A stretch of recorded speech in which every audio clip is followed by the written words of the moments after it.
So a few months ago, I posted my first ever YouTube video, and it was about how to trap crayfish. I was really amazed at the response it got. There was a ton of views, a whole bunch of great comments, and quite a few people subscribed. So thank you for that. It was really encouraging. That video also generated a lot of questions as far as what do I do with the crayfish once I have them?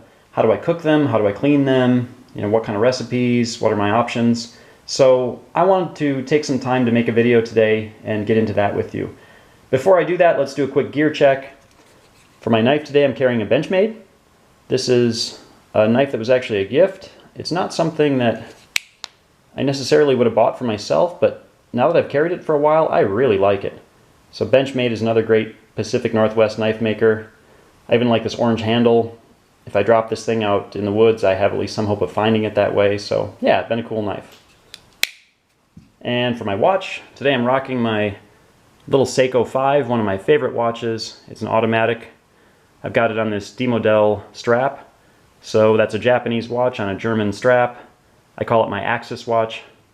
I thought that was super clever, but maybe it's not. Well, whatever. Okay, let's get into this. So, you have your crayfish now. What are you going to do? I made this flow chart. You don't need to comment to tell me it's super nerdy. Trust me, I know already, but it's just how I think about it. And it's just my opinion. There's a ton of different ways to make crayfish. This is just what works for me. So, take it for what you will. But let's say we're here. You caught some crayfish. Now what are you going to do? Well, the way I see it, you have two main choices. You can either decide you want whole crayfish or crayfish meat.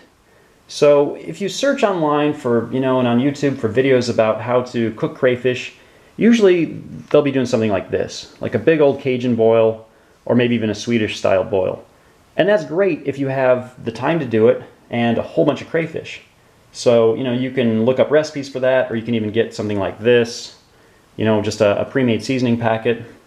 It's great, but it's not always feasible, right? Because maybe you're coming home late on a weeknight with your crayfish. Well, you got work in the morning, not a great time to call your friends and have them come over for a huge boil. Likewise, maybe you only caught a handful of crayfish. You only come home with 24 crayfish. That's not enough to do a big boil. So this is commonly what you'll hear about, but not always the most feasible.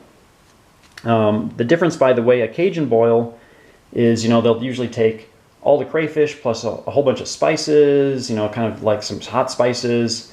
They'll, put sausage, corn, all those kind of good things in there, mushrooms, do a big old boil, and, eat them hot. And it's great, by the way. The Swedish style boil, I've never done that, but I hear a lot of folks tell me it's good, particularly people from Sweden, but they'll take some seasonings, a lot of dill, boil their crayfish. They'll let it soak in that juice for a few days in the fridge to really let those flavors soak in, and then they'll eat the crayfish cold. So I think both are probably great. I've never done the Swedish version, but I can only assume it's really good. But again, that only works if you have a whole bunch of live crayfish and you're ready to do it at the time. If you're not, there's some other options. So you can actually just steam those whole crayfish and then freeze them whole. And that's an idea I got from the guys over at Crayster. It's worked great. So I'll talk about the details on steaming and all this kind of stuff later. But yeah, you can just freeze these things in a zipper lock bag and then throw them in the freezer. They'll keep really, really well that way. And then you can put them in a boil later. And honestly, I really don't tell much difference between using fresh crayfish versus frozen. They're both really good. So of course you're going to clean these crayfish as you eat them, regardless of how you did it, and you're going to enjoy delicious crayfish. Now there's another route you can go that I do probably half and half here. Sometimes I just want crayfish meat, right? So you can do a boil like I described, but sometimes you might want to do a recipe that just uses the meat. I've got this book. This is, make it fit on the screen there, Best of the Best from Louisiana. I ordered this a few years back just on Amazon. I don't want to get into like weird copyright things, so I'm not going to actually show the recipes here, but I will show you the book. It's been great. There's a recipe for crawfish pie. It's one of my favorite things to eat in the world. There's crawfish étouffée, all kinds of things. I mean, you can use it in anything. You can make crawfish omelets, you can make crawfish quiche, all kinds of stuff. So there's a lot of times where you might just want crayfish meat. I still kind of handle it the same way. I steam the whole crayfish, and then I shell and clean all of them. And then same kind of thing. You can either use that meat fresh and put it in a recipe like I just described, or you can freeze the crayfish meat. I like to vacuum seal mine so it lasts a really long time. You can then use the frozen meat in a recipe, it'll work great, and either way you still enjoy delicious crayfish. So thanks for bearing with me on being so nerdy on this. Right now I'd like to switch over and take you through some of these steps and explain exactly what I do. Alright, so here I am in my kitchen to show you how I steam crayfish. It's pretty simple. Just take a big pot like this. I put about 1 inch of water in the bottom. Got this little steamer basket that sits in there. And all you do is crank up the stove, put the lid on, and you really want to get this thing nice and hot. So I'm not going to demonstrate it. I assume everybody knows what steam looks like, but this thing should be really going. Steam will be pouring out the cracks, you know it's ready. You want to have it nice and hot because first of all, it's really the most humane way to deal with those crayfish. They'll cook really quickly that way.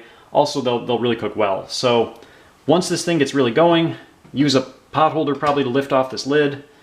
Dump in your crayfish, cover it up, and then set a timer for only about 4 to 5 minutes. 5 minutes at the most, and they should be totally done. So they'll be bright red, definitely not moving anymore.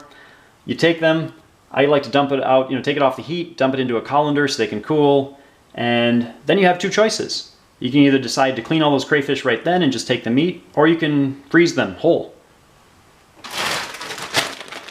Here's a package of frozen crayfish I had from last year, and this actually works really well. They'll stay really well preserved this way. If you're going to do a big Cajun style or Swedish style boil later, you can throw them in just like this. It'll work great. Okay, so here I have a fully cooked crayfish. Want to take you through how to clean it. You may have found a bunch of information about purging crayfish. That's really common. I don't even bother because all purging does is it kind of gets all that digestive material out of that digestive tract in their tail. I just take that part out anyway. I don't eat that. So it doesn't matter to me if they're purged or not.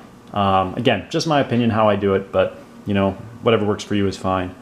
So we're lucky here in the Pacific Northwest. We have these native signal crayfish, and they tend to have pretty big claws, especially if they're males. There's a lot of meat in there. We don't want to waste that. So when I'm doing these, the first thing I do is take off the claws. You can usually just kind of hold them like this, push down, and the claws come off. And then what I do is just bend this part back of the claw like that. And if you're really lucky, there we go. It'll all kind of come out in one piece. So you can get rid of this. And usually, I don't know, they're pretty hard to crack by hand. So you might need a little hammer like this. Now, don't use this thing like it's a Louisville Slugger and you're trying to hit something out of the park. I mean, I've seen people hit this as hard as they possibly can. It just shatters the shell. There's little bits of crayfish and shell going everywhere. Choke up on this thing and just a little tap.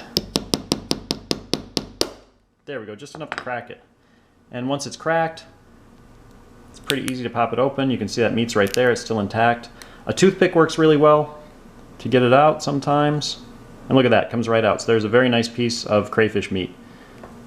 As for the body, this is the more standard thing. If you're not used to crayfish with claws, you've probably at least seen this. I just take and twist that kind of back part off. And what you can do is press in on the sides like this. That'll crack that. By the way, this is going to be messy. That's okay, just part of the experience. But anyway, that cracks the shell along the back there, so we can peel off the shell. You can take out this piece of meat right here. And then I'll show you what I'm talking about with that sand vein or purging crayfish. But if you sort of peel off this back flap right here, you can see there's this vein, basically his digestive tract, and I get rid of that. I don't want to eat that. You can eat this thing whole, it's fine. It won't really hurt you, but it's kind of gross. So I get rid of that, and that's all there is to it. So there's some tail meat, here's some claw meat. Obviously you do both claws, but yeah, that's it. So you can take all this meat. It'll take you a while, but have a beverage, take your time. Take all this meat. Once you're done, you can freeze it, use it in recipes. It's really, really good stuff. Okay, I'll see you next time.